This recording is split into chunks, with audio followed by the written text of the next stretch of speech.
Hi, everyone. Today we're going to be talking about gut health and metabolic surgery. And remember, gut health is the whole crux of the art of bariatrics.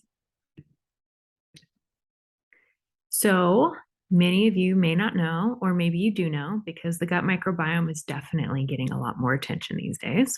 People are taking probiotics for relieving diarrhea, constipation, acid reflux. There's certain probiotics out there that actually help you digest gluten better. But in general, from our perspective, we just want to educate you on how these little creatures in our bodies work with us to support our health. And from a bird's eye perspective, nothing has really changed here. We should still be eating real food. We should still be exercising. But in my opinion, when we think about nurturing, some of us are mothers, when we nurture our young and we feed them good things, we see their behavior change. And that is exactly what happens to us. When we nurture this part of ourselves and feed them being gut bacteria, feed them good things, our behavior changes. And this has been well documented in many research studies, which I will be pointing out.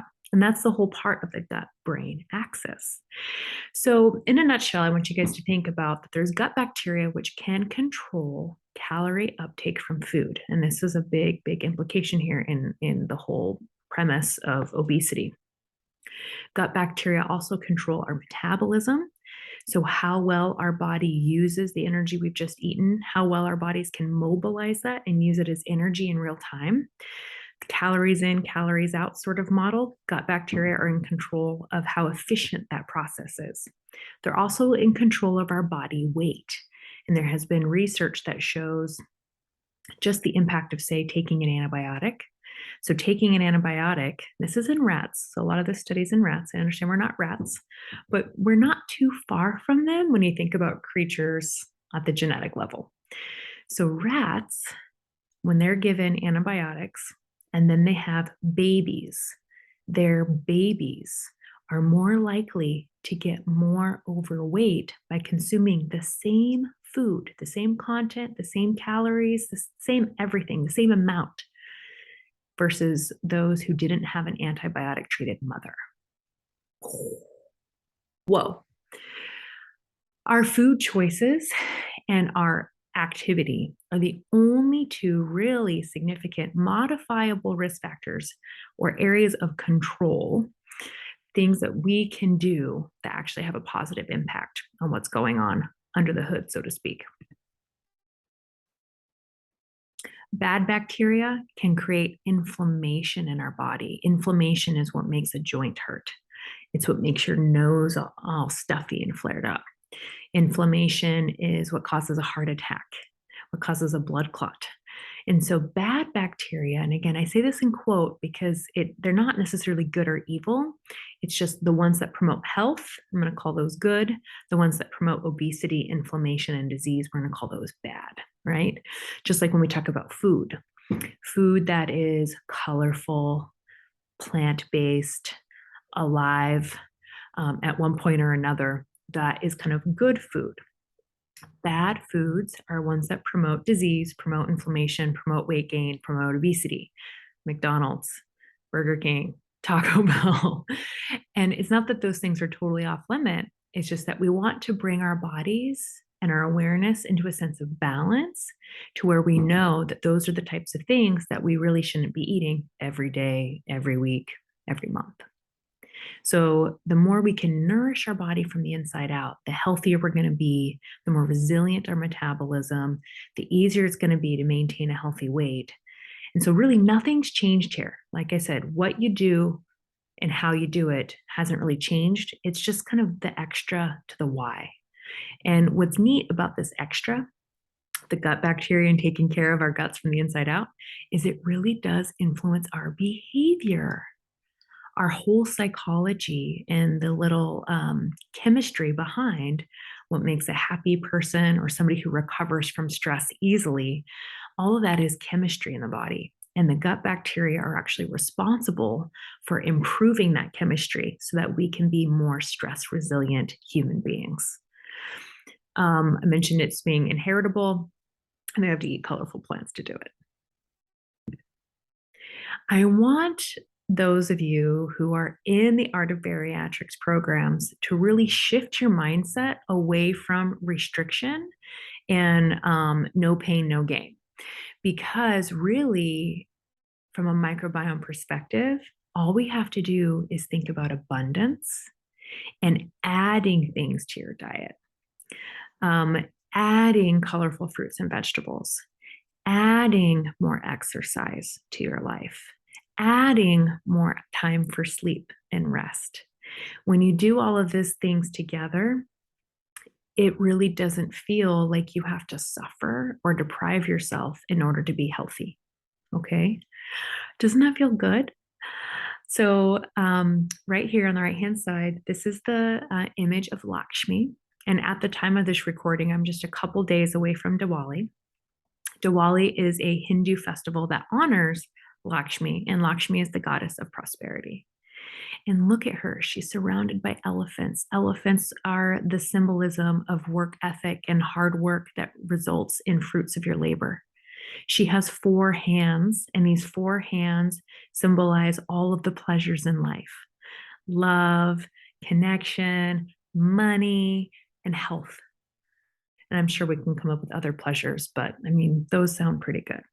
So I called on Lakshmi here to help us in our journey as we connect with this part of ourselves that wants abundance, wants to grow a healthy gut diversity. We want to feed these microorganisms in our body lots of different plants so that they can do really good things for us. Our food choices matter. Like I said, the bacteria are really eating what we're eating. So when we feed them living foods, they thrive. But when we're feeding them trans fats, saturated fats, no fiber, no antioxidants. Remember, fiber is it's a part of food that is very, very specific for feeding gut bacteria. It also helps promote regularity in the bowels, so you can get rid of diarrhea and constipation with more fiber intake. And then also, if you can, try looking for a farmer's market in your area or a natural food co-op. These places that sell food source food directly from organic farms. And when we have organic soil, which means that they don't use pesticides, pesticides kill soil bacteria. And the soil bacteria and the relationship to human guts is actually one and the same. And so people out there who are the epitome of health, they are the ones who eat more of these natural foods coming from natural soils. And again, you don't have to stop eating anything as the first step. The first step is in adding these foods that are going to benefit you. Rebuilding your gut after surgery is a very special time. So in our programs, we advise that we spend the pre-surgery process as you're learning all this information, learning what it's like to, sorry, there's a big truck driving by.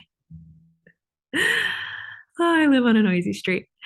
But we want to start adding in more abundance in our diet, more colorful fruits and vegetables. After surgery, you're going to have restriction and you're not going to have a lot of room to just keep adding more fruits and vegetables, at least not initially. So this is a special window of opportunity where we naturally get a time of restriction. Don't worry about restricting yourself too much before surgery in terms of some of these things that we're talking about. At least from a mindset perspective, you want to think more about adding in new foods. After surgery, though, you must abide by portion control relevant to the size of your pouch or your sleeve, because if you don't, there's going to be complications such as overstretching the pouch, pain, nausea, vomiting, and you might even progress to a leak. So it's really, really important that we don't overeat, but we do still need to abide by what does our gut need to stay healthy. And this is where, again, as a bariatric surgery patient or person, we really have to focus on supplementation. Portion control, protein, hydration, and taking your vitamins. These are really the basics of how to survive and thrive in the early days, early months after bariatric surgery. So, rebuilding the gut entails um, that we are supplementing with fiber and getting those antioxidants in a high quality multivitamin supplement, which is why we recommend Bariatric Advantage. They're a kind of daughter company with Metagenics, and Metagenics is a company that is all in on gut health and functional medicine. Limited protein in the diet and just diversity in your diet is actually a reset for gut health. Because right after surgery, all you're really able to do is eat protein rich foods and drink water and take vitamins. All of the bad bacteria are also dying off. And so, as a couple weeks after surgery, that's when we can start supplementing with probiotics and fiber. And these bad bacteria die because there's no room for processed foods. There's no room for much else either. We recommend probiotic supplementation in capsule form. I think it is probably one of the easiest ways to supplement, especially early after surgery. We don't want to overwhelm your body too early with more than it can handle. So capsules like the Metagenics Ultraflora products, we have those available on our website. And if you use our discount code, which I believe is Art of Metabolism, then you're going to get a discount as well. You can also set that up as like an auto shipment. So you take it once a day, and then within 30 days, you already have another one there on the shelf. There are some that you can buy over the counter. The nice thing about Metagenics or some of the prescription-based probiotics is that they have been researched in a laboratory. So if you are buying something off the shelf, look for high quality supplements. Usually they're a little pricier, but that have a bacteria on the label with a number after it. That means it's a specific strain that's been researched clinically. And if you're a nerd like me, go home and Google that probiotic with the number behind it and find out all the good things and all the different ways that it's been researched. Kefir. Kefir is my favorite over the counter food based supplement. All you need is 1 ounce a day, or even like a half ounce or like a lick with meals. It is highly potent, alive, multi strain probiotic. And there have been many studies and also many generations in which kefir products have been made, and then how that affects our health. Lactobacillus species, and lactobacillus coagulans and plantarum. I mean, there's so many different probiotic strains in this. And then bifidobacterium species as well. So those are kind of the two main classes of bacteria that you want to look for. They're commonly in many different forms of probiotics. Sauerkraut, if you follow our meal plans, we'll share with you when we think it's feels good to add sauerkraut in. We recommend doing it as a condiment, probably no more than like a teaspoon or a tablespoon on whatever it is that you're eating. It does have like a pickled kind of flavor. It's cabbage. So again, you're getting antioxidants, you're getting a little bit of fiber, you're getting a plant-based food, and then it's the juice. So it's again more lactobacillus and bifidobacterium species. Miso. Miso is the perfect thing to add immediately after surgery. You can make a miso broth. You can do a bone broth miso soup. Miso is fermented soybeans, and it is also a terrific multi-strain probiotic. And again, these are foods, sauerkraut, miso, kefir, tempeh, that have been used in some variation all over the world for many generations. I'll say it here, America is one of the sickest, most overweight countries in the world. And it's because we largely have fallen away from a culture that eats foods like this. Tempeh, for those of you that are vegan or vegetarian, tempeh is also a wonderful alternative protein source. It is a soy-based product that has been also fermented. I love tempeh. I love the texture. I eat all these things very regularly, and I'm a big gut health nerd. Probiotics are foods, or probiotic foods are included, yep, in all your post-op meal plans. More is not better. So start with a slow, low dose, but make sure that you're consistent, that your intake is consistent. And I think this specifically with gastric bypass patients, because with every single meal that you're eating, remember it's going directly into your small intestine. And if you aren't sprinkling your food and sprinkling your gut, fertilizing your gut, really, that's what I think fertilizer is really analogous here to probiotics, then those SIBO type complications, the bacterial overgrowth can really take root. So just a little intake, again, think about like just a tiny ounce or a tablespoon or a teaspoon, whatever you feel like you can kind of stomach and tolerate, less is more. Prebiotics. We at Art of Bariatrics definitely approach prebiotics as being separate, but also important with the whole complete picture of gut health. Probiotics are the bacteria themselves and the foods in which create the environment for those bacteria to grow. The kefir, which is milk-based, Greek yogurt is another one, Lebna is another one. Again, our meal plans are full of all these different probiotic options. But supplementation in fiber. So fiber is the prebiotic. There's also another concept out there called postbiotics, but we'll save that for our more advanced students that care. But a prebiotic is just a fiber. And early after surgery, again, you don't have room for a whole lot. So we have personally vetted these options, and we think that these options are wonderful ways to, again, sprinkle in a little extra plant-based fiber so that as you're on your weight loss journey, you're also promoting those chemistry, the internal chemistry that promotes good mental health. Regular Girl, this is a trade name, they have little fiber packets. These fiber packets dissolve into water and they are relatively textureless and flavorless. We want to warn you that the first time that you eat fiber, you might get a little extra gassy. That's okay.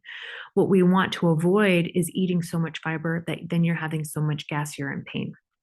I understand that talking about farts gets a little embarrassing, but in no means do I want you to equate farting as bad or farting as something that's wrong with you. Your body will adjust with time. And again, you're just growing a more healthier, vibrant gut garden. And think of it as like compost.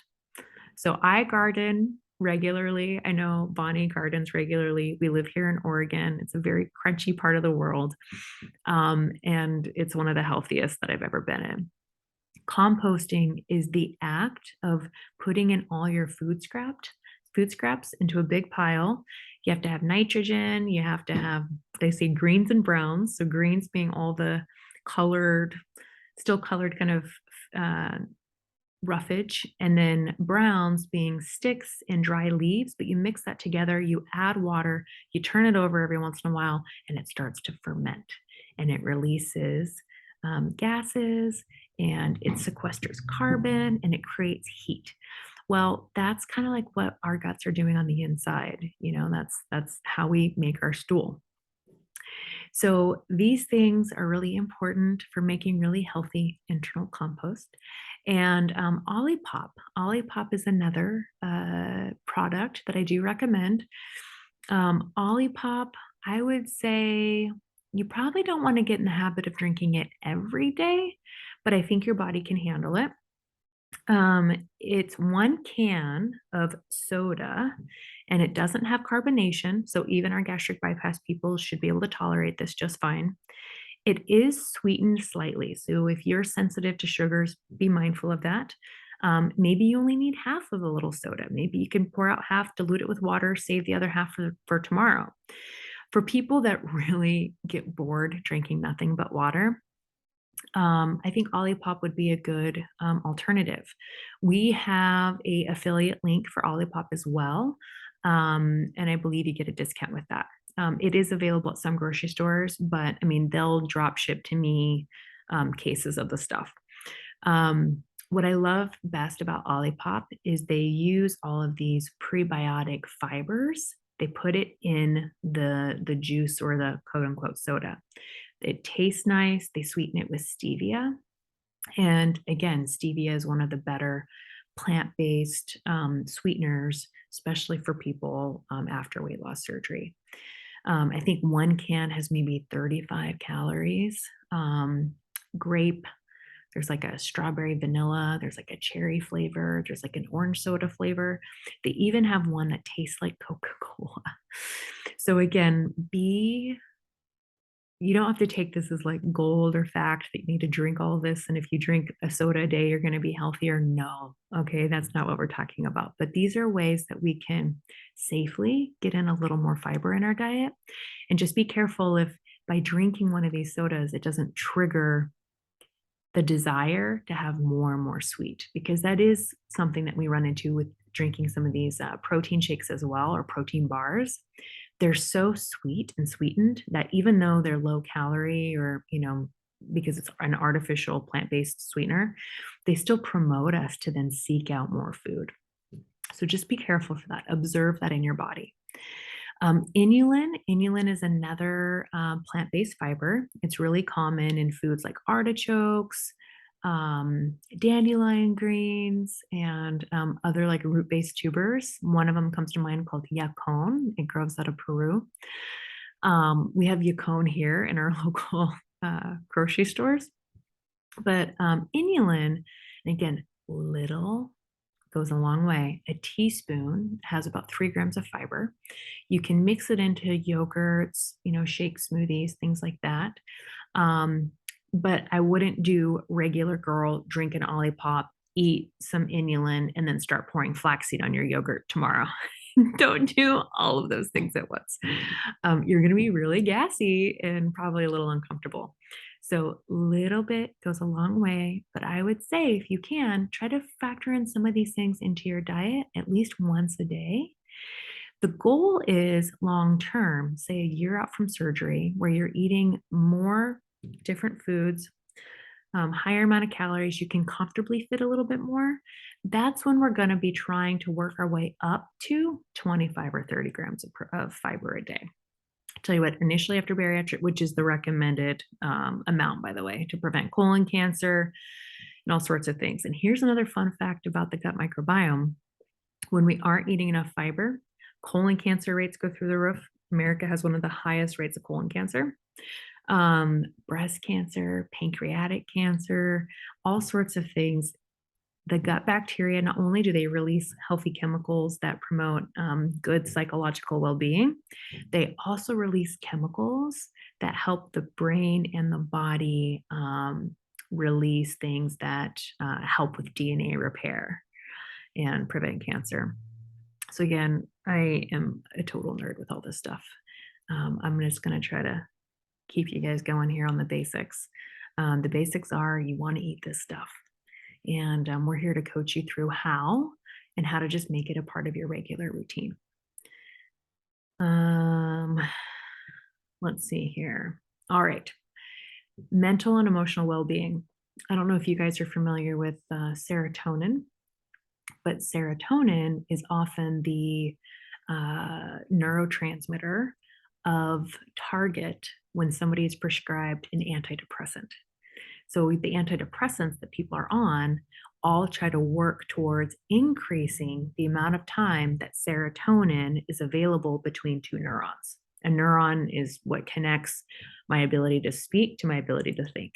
It's several neurons. It's what gives me access to memory and emotions and my sense of self and space in real time.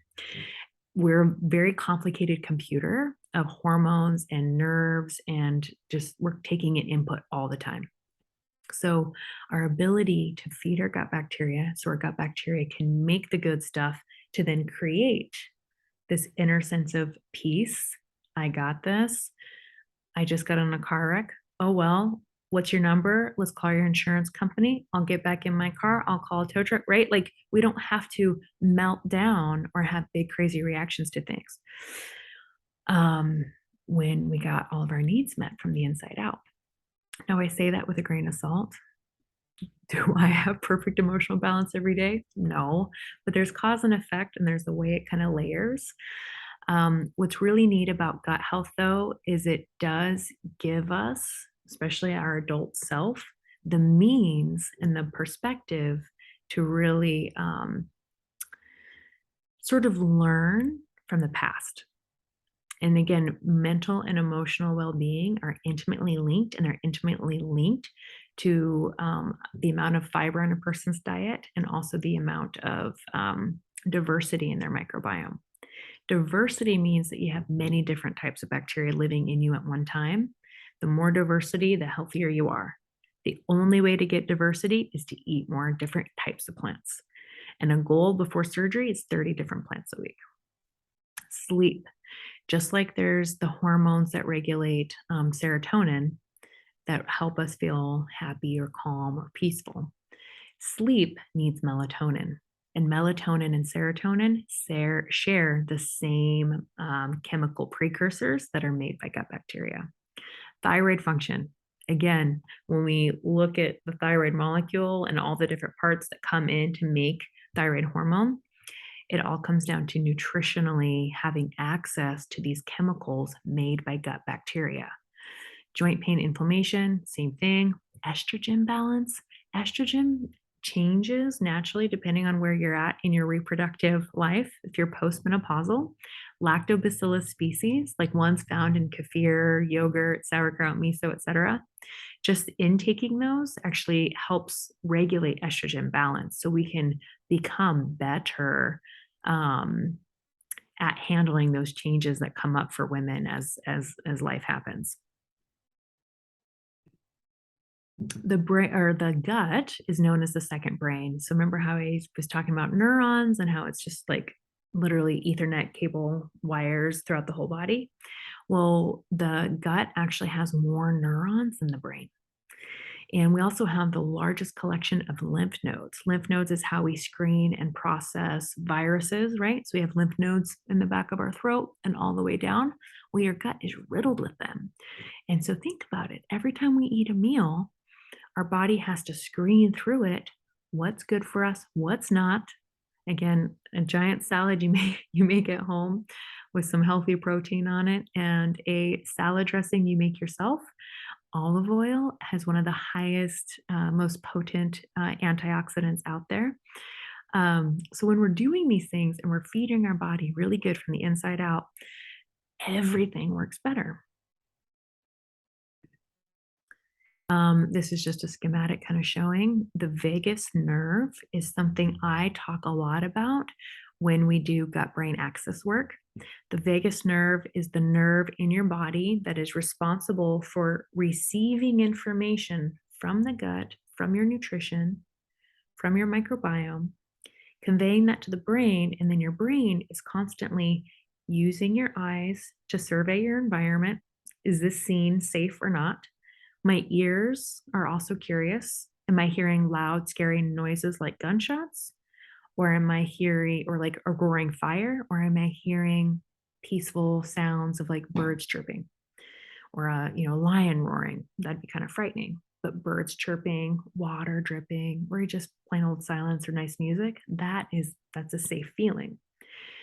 Same thing with smells. Smells are really interesting because it goes from our nose directly back to that emotional memory center, which is kind of neat. So one of the exercises you can do is to just like randomly throughout your day, notice what you smell. And sometimes you might get the whiff of like a perfume or a cologne, and you're like transplanted back to this moment in time when you first smelt it or the person who wore it. I love layering in essential oils to our environment. I feel like essential oils, and I do this with my children, but again, we're help creating those anchor points of like, where do those feelings and those memories come in? So yeah, aromatherapy. The vagus nerve also connects my voice box. So how I'm speaking right now, if I speak calmly and smoothly, again, you as the listener is like, ooh, this sounds nice. Let's cuddle up next to Erica. But if I'm yelling at you and bitching at you and telling you that you're not good enough and blah, blah, blah, I tried. I actually don't have a mean bone in my body. But you see that as threat, you know? Men's voices often are more threatening than female voices, which is why I think it's funny as a woman, it's hard to raise your voice and be taken seriously. So your vagus nerve does all of these things and it keeps going down the body: heart rate, heartbeat, respiratory rate. How well am I breathing? And then below the diaphragm, all the organs of digestion. Fun fact for you, there's more nerves going from the gut to the brain. Again, more bundle of like your Ethernet cord. So it's like an Ethernet cord. I love technology rhetoric, but Ethernet cord going from your gut to your brain. That's how fast it is. Versus, if you guys remember 1990s AOL dial-up, where like it takes forever and you have really, really, really slow internet. That's like from the brain down. It's not really a speed thing. They're actually both really fast, but there's just tons of information coming from our guts. And if I haven't convinced you yet that eating fruits and vegetables is important for you, hopefully this next slide will. I think this is my last slide, but I hope I have you on the edge of your seat. So remember, I've been talking about lactobacillus, and lactobacillus is one of the, in this case, lactobacillus rhamnosus. It was one of the ones in isolation studied in these rat models. But in general, lactobacillus, like I said, there's tons of different lactobacillus species. Lactobacillus means that often it ferments and lives in a lactose environment. So you'll see these very commonly in things like dairy products. Oftentimes they can be cultured or grown in a lab and then added to products like, say, a plant-based yogurt or yeah, I don't know what people are adding probiotics to, but all the things. There's so many items on the market now that are promoting these bacteria and probiotics. So in medicine, when I give presentations to doctors, which I love doing, everything has to be referenced. And the more something is referenced, it gives the potency of it all more credibility. So this is actually a slide I've borrowed from one of my medical talks that I give to other physicians. And the first study I'll mention happened in 2011, or it probably happened earlier than that, but it was published in 2011. And just to paint some perspective here, rats are one of the easiest ways to study mammal behavior. We are mammals. We nurse our babies. We breathe air. That's technically what a mammal is. We have a spine. We are warm-blooded creatures. So rats have a vagus nerve. Rats breathe oxygen. They nurse their young. They have a nervous system that has fight or flight, just like we do. And so in studying these lab rats, they are genetically cloned, so they're all the same. They live in the same conditions, sterile sort of lab environments. They get same access to sun, et cetera. So they're kind of the benchmark model for how do we study some of these mechanisms. The study on the right was published in 2016, so a good 5 years apart from these from each other. The first one's called Investigation of Lactobacillus Strain as it regulates emotional behavior. Again, emotional behavior. What do we do as humans? We emotionally eat. We emotionally eat and we emotionally sabotage ourselves. So Art of Bariatrics is going to hopefully help guide you away from that. And central GABA. So GABA, G-A-B-A, is one of those chemistry chemicals that is like serotonin, that is known for creating a sense of calm. And just like the serotonin piece, GABA is directly correlated to how healthy is your gut microbiome. I can't tell you enough as a little aside. So many people that I see in clinic are on medications for depression or anxiety who have obesity. There's a direct correlation here. And we can reverse it. Isn't that great? So, what they did in this first study is they took two identical mouses and they put them in a vat of water and they tested how long they could swim.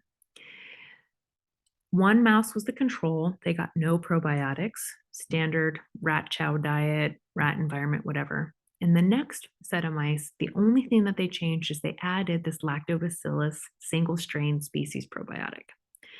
And what they found is when they put them back in the beaker of water and they kept swimming, the rat that didn't have the probiotic failed first, so nearly drowned, but the one that had the probiotic kept swimming.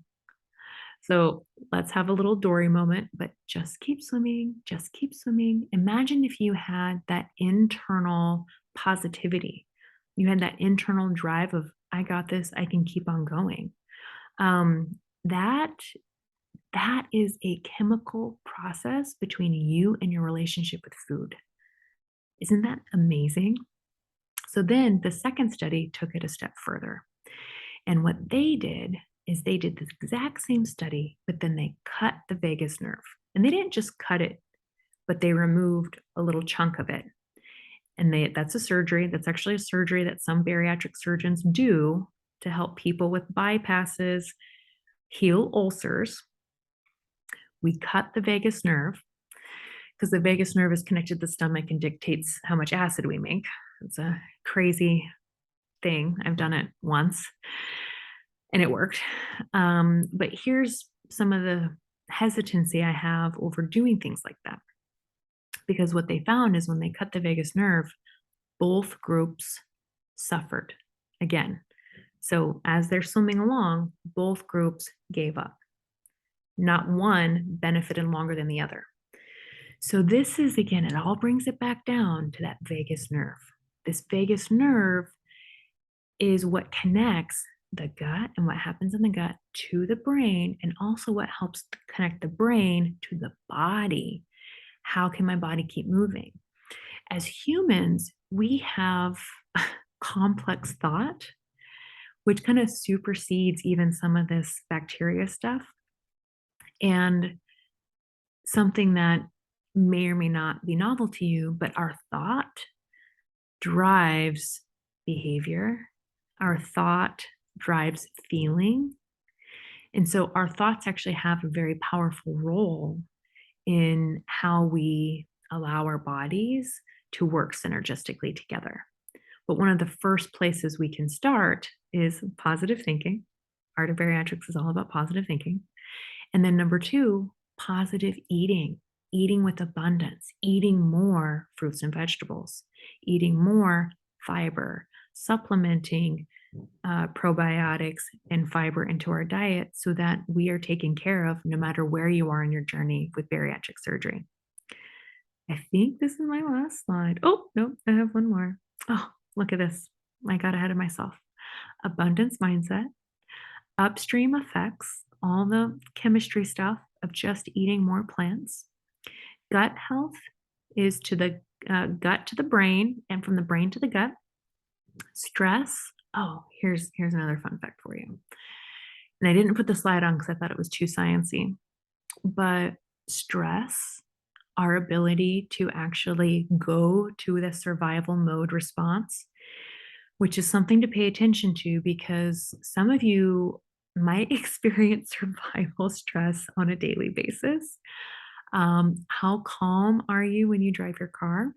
How calm are you when you're putting your kids to bed? How calm are you at work and meetings with coworkers? How calm are you in your relationships and how you communicate with your partners? You know, there's different ways where we can just feel stressed and kind of turned off. Big stresses is like, yeah, getting in a car accident, having that adrenaline spike. So when we're thinking about stress and how we're going to work through stress, our VIP programs and private coaching with me will try to do our best to sort of guide you to that sense of wholeness. But know this, the stress response in the brain is one of the oldest neurologic functions to the body. and we call it the reptile brain, your reptilian brain. The reptilian brain can cause you to freeze or run, fight or flight or freeze. So when we have that feeling, there's actually a really negative effect to the gut and the gut hormones. And this is one of the mechanisms behind leaky gut. Again, I'm trying not to go into too much detail because I understand this might be your first pass, but there's actually an enzyme. So stress hormone then causes an enzyme to get released at the gut level, which then breaks apart gut cells. And in those situations, when you're stressed out like that and your gut is constantly broken, if you don't have enough fiber, fiber is like a protective barrier, healthy gut bacteria, another protective barrier. So if you have been eating processed foods, frozen packaged foods that aren't healthy, corn dogs, burritos, quesadillas, nachos, burgers, french fries, potato chips, all of that stuff does nothing to feed your microbiome. So if you've been doing that without all of this other added in stuff, stress is going to affect you way worse than, say, somebody that's been eating 30 different plants a week and up to 30 grams of fiber a day.